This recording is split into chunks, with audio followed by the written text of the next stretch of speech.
Steed 400, no? Steed 400! Steed 400 yan, boss. Dito tayo, San Aris, Shackman. Bigyan natin ng malinaw.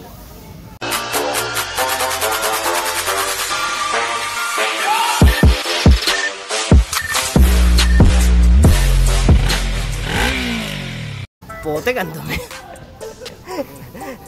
Natambak eh. Pero maandar naman daw to. Parang natambak eh. Kaso walang airbox eh. I-ano ko na lang to. I-tune ko na lang siya na open muna. O, tapos saka na lang natin palitan pag nakakuha tayo airbox. Ano na rin. Nag-click na ni-repair. Gagawin ko, babypass ko na lang muna electrical eh. Tapos yung carb. Ayun. Bypass. Ayan. Ito, nag-ano ako eh. Nag-bypass ako eh. Oh, yung tapat. Ito, yung sa kanya ayaw na eh. Wala nang dinodro na kuryente. Ito yung sa akin meron. Binaypass ko lang para sure na sisindi. Unang-una. Ayun, binaypass ko lang para sure na sure ako sa kuryente ko. Kasi pagka ginamit ko yung existing, magpo-problema pa yun. At least sure ako sa kuryente. Teka, ayusin ko lang yung setup. Yan. Pag ganyan naka-bypass na, pwede ko na i-test. Ito yung nakikita ba dito? Okay, talaga siguro.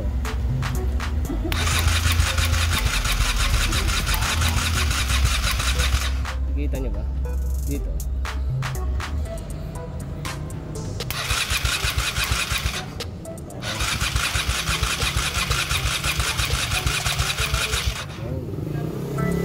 Ito, kabit ko yun sa kanya para makita nyo rin.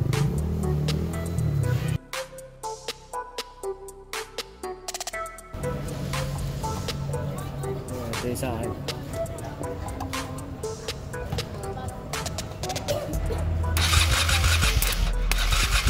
Wala. Hey. Alright. Wanna say hi? Yeah. Garb. Ha? Ako malinis eh. Napanisan lang. Tsaka pansin ko medyo buka yung isang butterfly kumpara dun sa kabila. Yung sarado. Isa may awang. Sa gilid-gilid mapapansin yun eh. Kumpara dito. Sarado eh. Baklasan. Kaya natin ibabaw siyempre. Ako putik.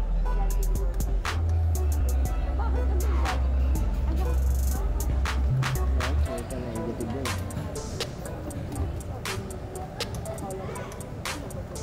Sisinsilin. Putik. May music pa tayo. Isa ayaw matanggal eh. Oh. Hanip na.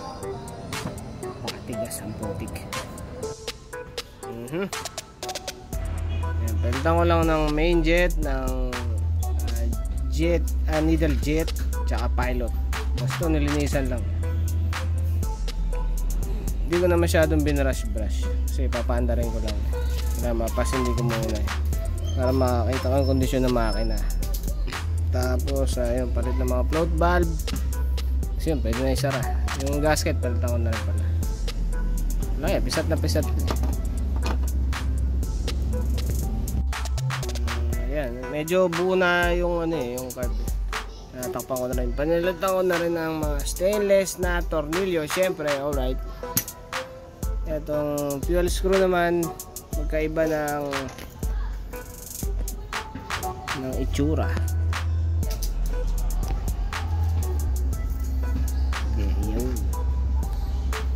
Hanapan ko lang ng kaparehas.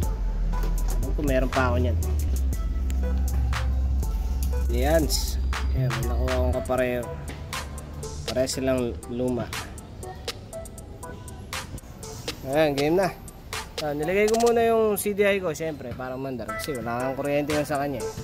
Ayan, setup na ginawa natin, alright. Tapos yung spark plug, yan pala yung sumindi. Palitan natin ng sobrang bisa na D8EA NGK. Ayan, dyan lang natin lagay yung camera kasi umuulan eh. Umuulan bon pala. Ano po? Ang sira pa. At squatter na ito. Wala na. So kasi makita nila yung setup.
Tama na yun.